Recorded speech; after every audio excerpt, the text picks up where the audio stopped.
దాయి దాయి అనగానే చేతి కందేన చంద్రవాదన కొంచెం నువ్వే తాకగానే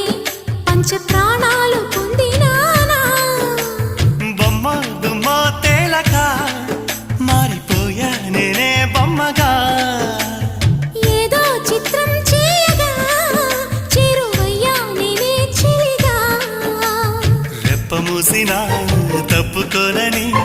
కంటి పాప ఇంటిలోన ఏరి కోరి చేరుకున్న దీపమా అల్ల నేరేడు కళ్ళతానా ప్రేమ వల్ల